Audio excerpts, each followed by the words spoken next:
Welcome to the Dental Bun Podcast. My name is Janice, and today I am here with Amanda Hill.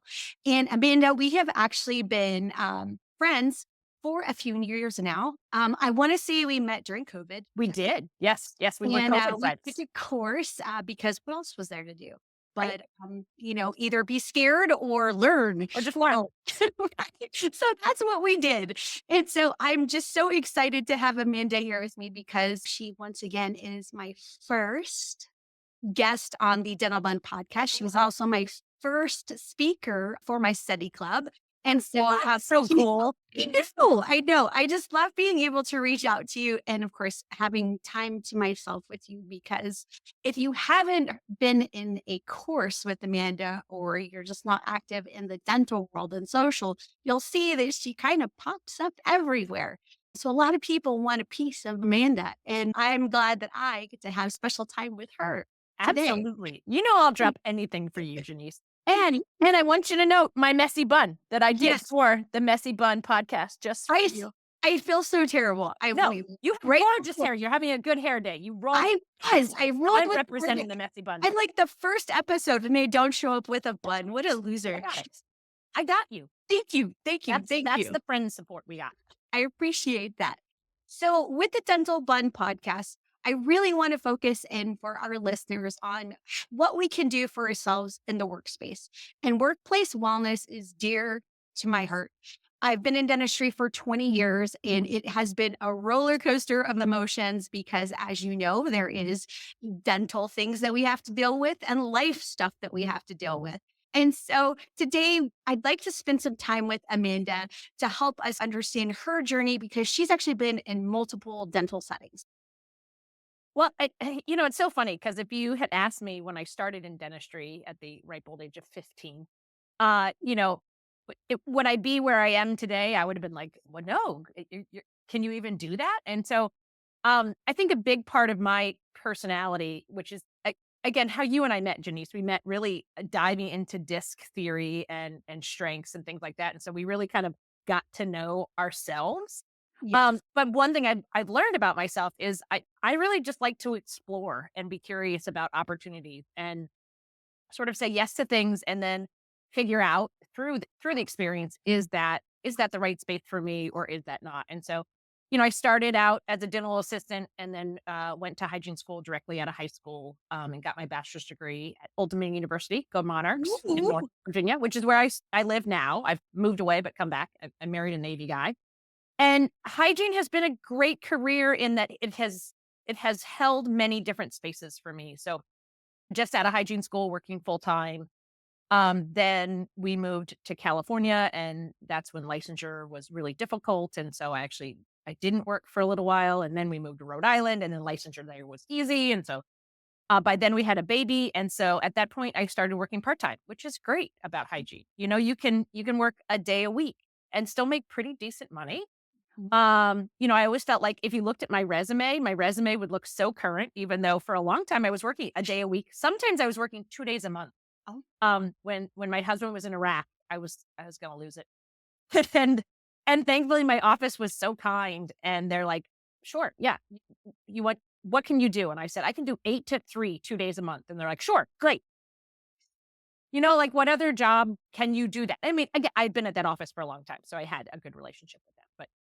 And so, that the hygiene did that for me. And then we moved away to Europe and then we came back from Europe and I was working clinical hygiene and then somehow stumbled into a role with Dental Post, which is a nationwide job board. And I started to get to go to meetings and meet people. And that's when opportunities started to come just through networking and being friendly, and which is just kind of my nature, is who I am. And so I started doing some writing and then I started doing some speaking and then like you mentioned, last year I taught at a hygiene school. There's a hygiene school pretty near me that really needed some help. And so I worked one day a week in their clinic, helping the students with their patients, which was so stinking fun.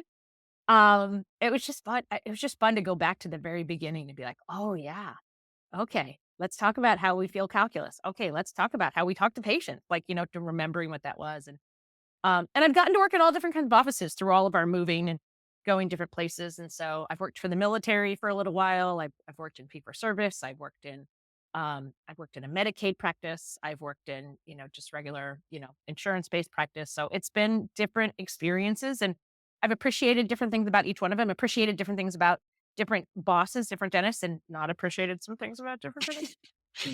With all of the jobs that you have had in dentistry, like which one, if you could pick one that you're like, this was a really wonderful space for me and I could go back and do that. What would it be? Oh, is it allowed to just be what I'm doing right now? Because I love what I'm doing right I now. guess I guess like it goes in phases, It honestly. does, and You it was, know? I mean, because I couldn't do what I'm doing right now when I had small kids. No. But my youngest is a junior in college now, and so I can do what I do now. I Right. can travel, like, I travel 3 to 4, probably 3 times a month, to different conferences and get to speak, and I would have never done that when my kids were little. Right.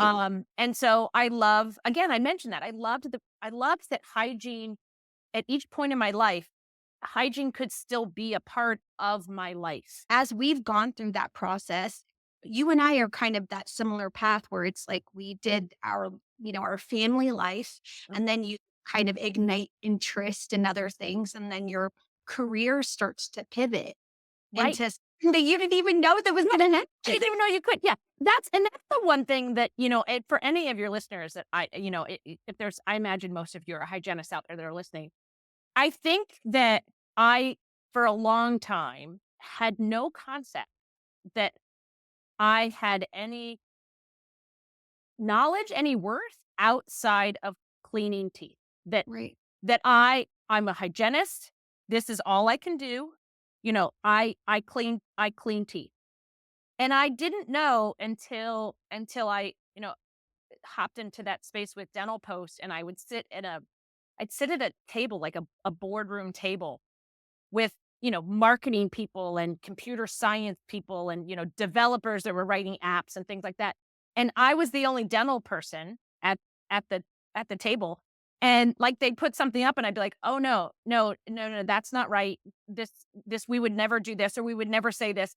And all of a sudden, and through, this has happened numerous times. For a year, I actually took a job with a dental company as their clinical education manager and realized, holy cow, I know a lot of stuff that other people don't know. Mhm. And so I want to encourage any of you that are like, I think maybe I want to do something outside of clinical dentistry, but I only have an associate's, or, I just have a bachelor's degree and I don't know anything other than cleaning teeth. You actually do know a lot. And you actually have a lot more to bring to the table than you realize. It was a huge, I remember the very first time when I said something, I don't remember what it was. I think it was something about, there was a picture, a marketing picture, and the woman had her mask below her Oh, chin in the yeah. marketing picture. And I'm just sitting there and I was like, "No, you can't use that picture because the mask is below the chin." And they're like, "Wait, what are you talking about?" And I was like, "No, that's an infection control thing." And then they were calling the patients in the in the in the copy, they were calling them clients. And I was like, "Actually, we really use the word patients." Right. And I mean, literally, I watched these people like write down what I was saying, and I was so like, "Wait, you don't, this is interesting, like what I'm saying." And I like, oh my gosh, like I like pumped up and I like felt, I'm like, "Oh, okay." You're like, I know stuff. I know stuff. Like it felt so good because I think for so long, dental hygienists, like, I mean, come on, look at, who are we in a movie? When you watch a movie and they mention that somebody's a dental hygienist, that usually means that we are the person that somebody had an affair with. Yes, because we're all beautiful. Right? We're all, I mean, Like, gorgeous. that's like Hollywood. Like, that's like, we're just sleeping around. Anyway, the point being, that I feel like there isn't that, I don't think that we understand that there is really truly a respect for what we do, and have really that own self-respect. And I think a lot of that, Janice, it came from when we took time with COVID Yeah. and really started to understand myself and understand where my strengths were and understand where my strengths weren't, and be like, "Okay, not my strengths, focus on my strengths." Okay, oh, this is why I wig out when this happens. And those kind of things, and really being able to start to get control over who I am. And then being able, once I understood myself, oh my gosh, can you start advocating for yourself and really pushing that envelope? And that's when my career really just started to take off.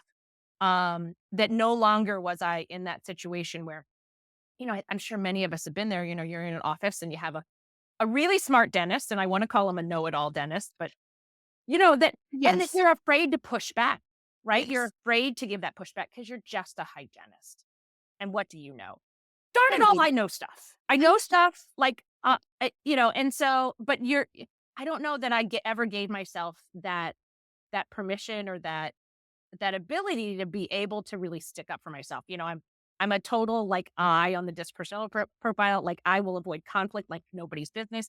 But really, once I started to understand myself, I was able to then lean in a little bit better. Still not good, but to conflict and being able to sort of stand up for my side, which is a powerful thing. And I think that we in hygiene are in a really pivotal space right now with being able to do that. And if we can do that in a way that is still constructive to be able to push our profession forward, I think we can really go places. I do too. It really is a beautiful space to be in because it allows for creativity. There is no set rules right now. Your knowledge is worth something. We all went to hygiene school. Yeah, We did the same thing. It's just it's so it's a cool space to be in. I And think so so. it Yeah. really is. If someone were to look at your schedule or go like, "Man, Amanda is bopping around everywhere. I see her. She's like here and there. She's podcast here, podcast there. How does she even have time to go to the bathroom?" So, what is it that you do to help, like, grab time for yourself to de-stress? I mean, we all have to do it. We all have Oh, to yeah. go and put those barriers up. And for you, do you still have children at home? Nope. No. Nope. So, how, now this is time maybe for you to come together in your marriage. So, how do you get that time to go? Okay, I've got to shut that off. I've got to focus. It's not easy, especially now that, I'm a full-time entrepreneur. I'm a speaker and a writer. And, I'm accepting writing assignments or speaking assignments and things like that. And there's a point in which I have to be like, whoa, okay, well, let me figure out like what makes the most sense for my time, and is this worth my time? And like I just took a week off when I went to Lake Gaston with my family. We celebrated my birthday and it was great. And I didn't really answer emails. And I gotta tell you, a lot of people are used to me being like right back with them Mhm. about emails. And so I like a couple people were like, hey. And I was like, dude, you got an out of office. And I had to work with myself to be okay with that. And I actually think the best thing that I ever did to help me with stress and navigating all this was actually get a life coach. Um, and I know, like, some people like, when I say that to my husband, when he's like, "Life coach," like, that's so made up. That's just I weird. I gotta tell you, I had a therapist for a while. My life coach, better than my therapist. Like, my therapist was enabling me up a storm. My life coach, I no, agree. 'cause kicks me in Yes, the butt and calls me on the carpet when I'm like, yes. "Oh, but it's not my fault." And she'd be like, "Hmm." Mm. So, I don't know. And I'm sure there's a million life coaches out there. Mine, of course, is the best. But but she helped me really understand how to manage my mind. And so much. Frankly, I want to maybe I might be off the wall, and Janice, you can totally disagree with me. I think everything comes down to managing our thoughts. I agree. Okay. Okay. I So do I'm agree not with that. crazy. Okay. Cause No. I really think that so much of our brain takes us some of the craziest places. I mean, the stories I can make up in my head. The self-talks, like, it just like, it's craziness. I know.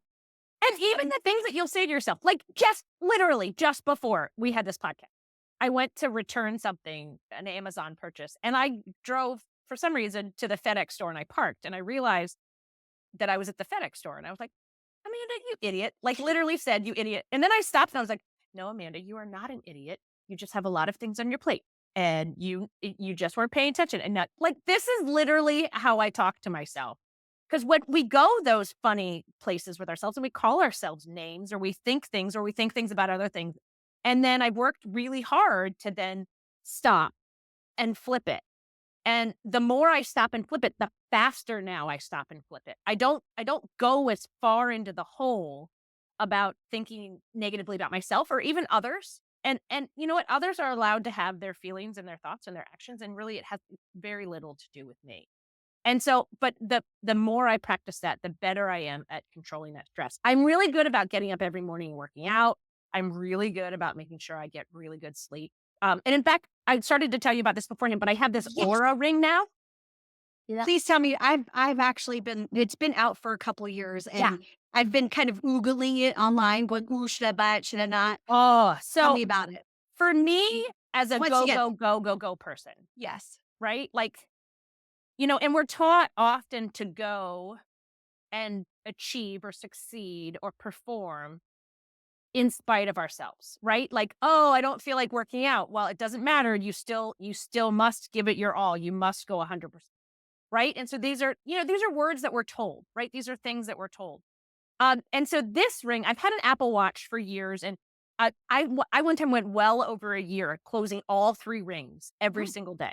Like, you're went amazing. over, like, literally sometimes at like 9:50 at night, I'm running around my house trying to close the stupid circle, right? This is what I'm doing. It doesn't matter if I feel good. It doesn't matter if I feel bad.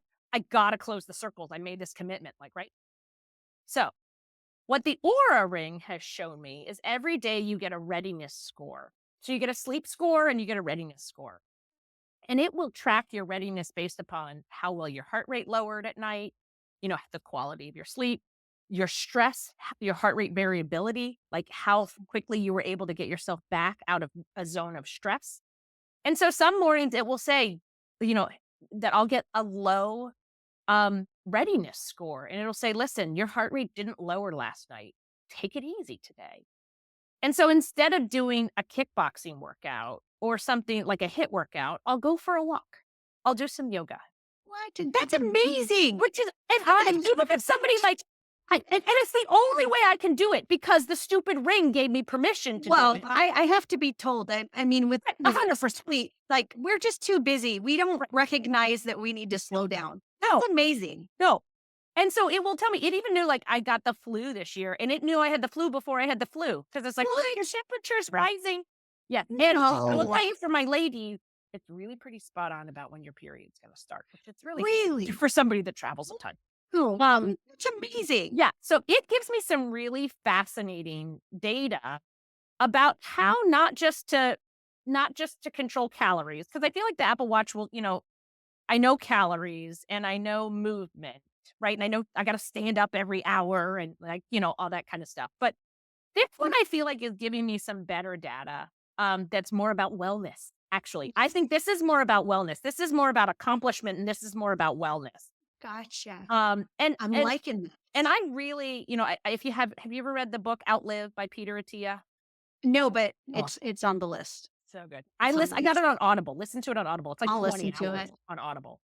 Um, But he really talks about health longevity. And, so I want to make sure that, if however long I live, I want to live well. And Right. that really comes down to taking care of ourselves. And and I'll tell you, I mean, if you're if you're a mom and you have a baby and you're like, my sleep core sucks. Yes, your sleep core's going to suck for a little while. Yeah. Like that should It be it that's just, a phase. I mean, That's a phase. it's horrible. It's a Yeah. horrible phase that we all have to Right. do. It's Yeah. horrible. But you'll move on, and then you'll be able to start taking care of yourself better. And so this has been a really great thing for me to learn about my stress. And I see the difference when I travel. And so I know how important it is for then when I come home to really quickly get back on that schedule. I can see the difference in when I eat poorly. What? Yeah. This is it's like a little magician on your It like is. It is. And so crazy. it really It's helps like me understand how better to wow, take care of my body. And I think each body's different. We're each going to be different. And so this is really has some better metrics for me it's to take care of me. amazing. Yeah. Wow. Yeah. The Aura Ring, Oura. Well, now I'm gonna buy it. I mean, Okay. I have a $40 off coupon. Like I can send you you in the can app. So let me know. send it to If anybody me. needs it, let me know. I'll send you Yes. the 40. I don't get anything for it, but you should pay 40 No, bucks. but like that's amazing. Yeah, And but we that all helps me with this stress. That really has helped me cool. understand what stresses me out. Like every day I get a graph about like when your body was in stress, and I can look at that and say, okay, what was I doing? Right. And some stress is good. Not all stress is bad. I'm not saying that, but I can look at that and be like, oh, I was driving on the interstate. Well, no wonder I was stressed because I hate other drivers. Or I can be like, oh, I was in that really tough conversation with that, that sponsor that, you know what? I don't actually enjoy working with them. And so I actually don't think I'm going to work with them anymore. And so it's really helped me see some of those things, which a lot of times I think we discount. I think particularly as women, we discount ourselves as like, oh, it's just all in my head. I'm just so crazy. Like, oh, it's just me being emotional. And this really helps me see that, emotions happen in your whole body. It's not just your head. You're not crazy. It's your whole body. And so it's taking care of your whole body. I love that. Well, you know, I'm purchasing a ring. There you go. Like, There you go. it's holy cow, that's so Yeah. amazing. So now that you've got your Aura ring, and of course that keeps self-care under control, and so that helps you lower your stress levels. What's the one thing that you know that if someone's going, okay, I am interested in exploring things outside of dental hygiene. When you start to look at your career, what was the best, like, beneficial move for you? Was it not necessarily the actual move that created the pivot? Was it just where you could go, "I'm ready for this. Don't be scared." Like, what Oh, was that you little have to voice say yes inside? well before you're ready. You were Right, never ready. You were never right. ready for any of this. And still to this day, in fact, I have a something that's going to launch next month. And I gotta tell you, in the pit of my stomach, I'm like, oh, I shouldn't have said yes to this. Like, I'm scared. And then stop and I say to myself, if you're scared, but you're still excited, that means you're going in the right direction.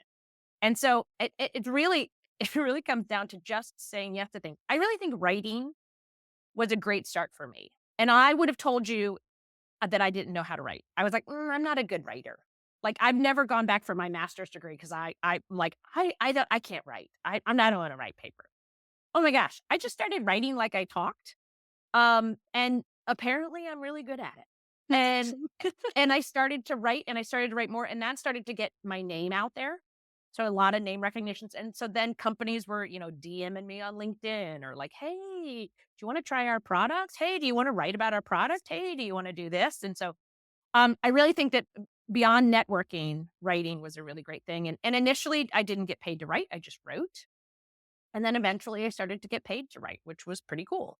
And so I would say start to think about a topic that you want to talk about that you feel like you're like, this is something that I talk to my friends about, or this is something that I talk to, my patients about or whatever. And just like do a word vomit on paper and see what it looks like. And then submit it to some magazines. If you want some help, I'll totally help you. I'll totally read it. Don't use AI, by the way.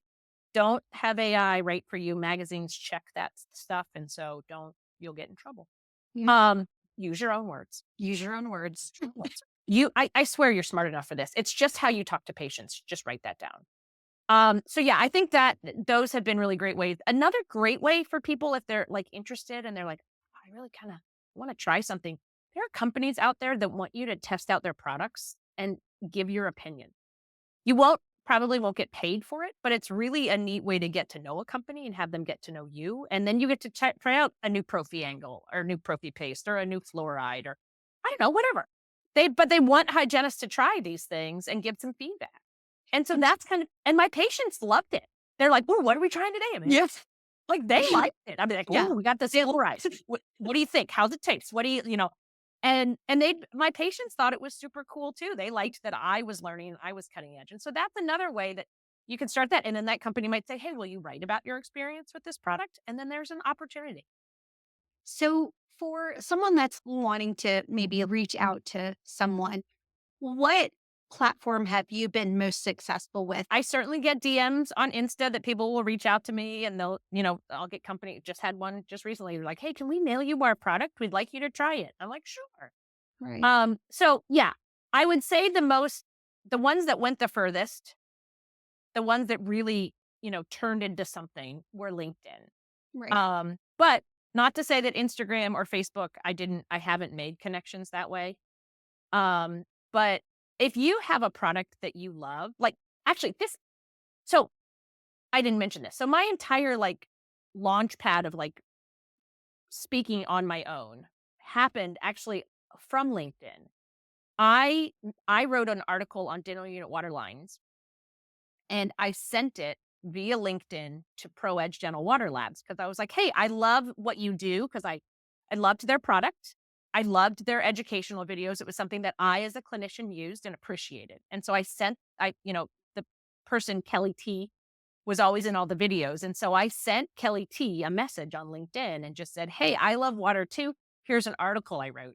And immediately they messaged me back and they're like, "Oh my gosh, we should be you're like, we should know you." And we kind of got back and forth. And then I ended up doing my very first webinar for them.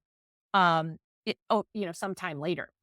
And so it was a product that it was a subject I was interested in. It was a product that I used and was passionate about.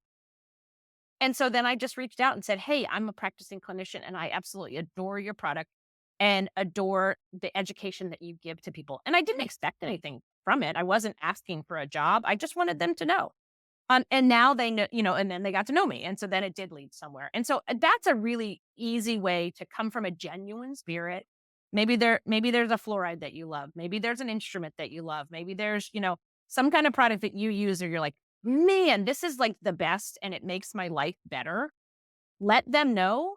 And first off, they love hearing it because it encourages them to make, better products. But also, who knows? It could go somewhere.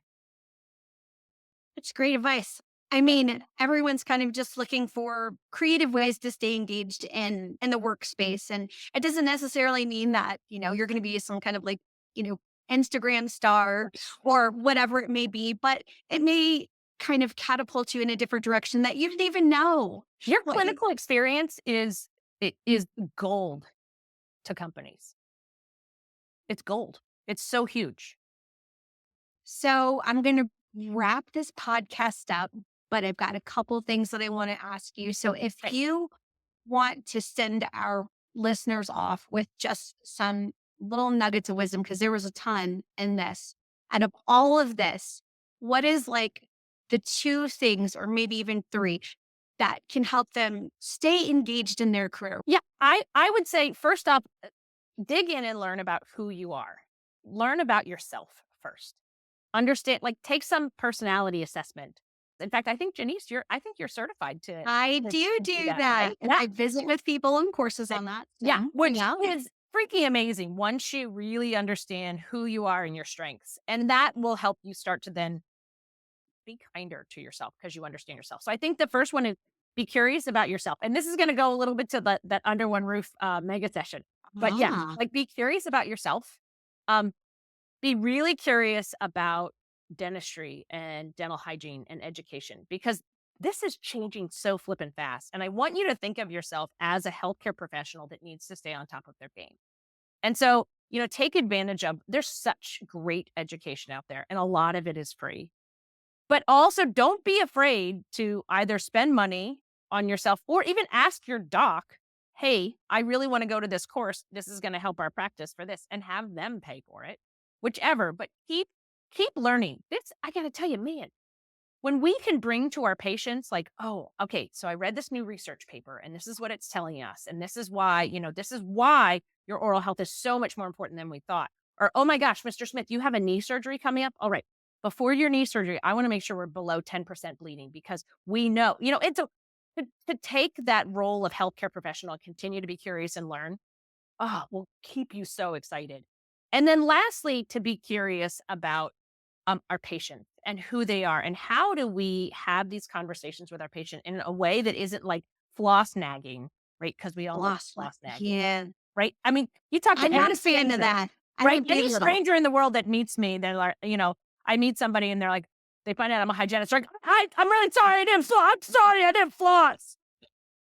So stop the floss nagging and let's really get into that co-discovery with our patients where we're really coming together and understanding, let's understand their why and some of their goals and then be able to bring that back into how can we help them have that optimal health. I talked about that health longevity, right? How important that is to me. How I have this ring that tells me things, that gives me data. Give our patients the data from their visit. Let them know the bleeding points. Use disclosing solution. Let them see the plaque. Let them own their disease. Don't you own their disease because I did that for far too long. Yeah. I owned it and I was like afraid to tell them about that 7 millimeter pocket because they might not like me. darn it all, I'm hurting their health. I'm hurting their health by not telling them these things. So be curious about yourself, be curious about your profession, and always be learning, and be curious about your patients. And I think if you stay in that state of curiosity, this is such a fun field, and you are such a lifeline to patients. And that, oh my gosh, like you are that first and foremost person that's going to help keep them healthy. It's huge. It is huge. Well, thank you so much for being with me today. Well, thanks But for I having me. also wanted to just like really quickly, how can someone reach out to you? So you can go to my website, which is amandahillrdh.com, and that'll show my upcoming speaking events and things like that. You can find me on Facebook at Amanda Hill RDH, Instagram at Amanda Hill RDH, LinkedIn at Amanda Hill RDH, and my email is amandahillrdh@gmail.com. So pretty easy. So and I truly love hearing from people. And I really think that I've had amazing mentors in my path. And so I'm happy to help others as long as you're willing to do the work. But you have to be willing to do the work. I'm not going to do it for you. Amen. That's good. I love that. So thank you once again. And thank you for being my first guest. Thanks for letting me. I know. I appreciate it so much. And everyone, just have a wonderful rest of your week. Bye. Bye.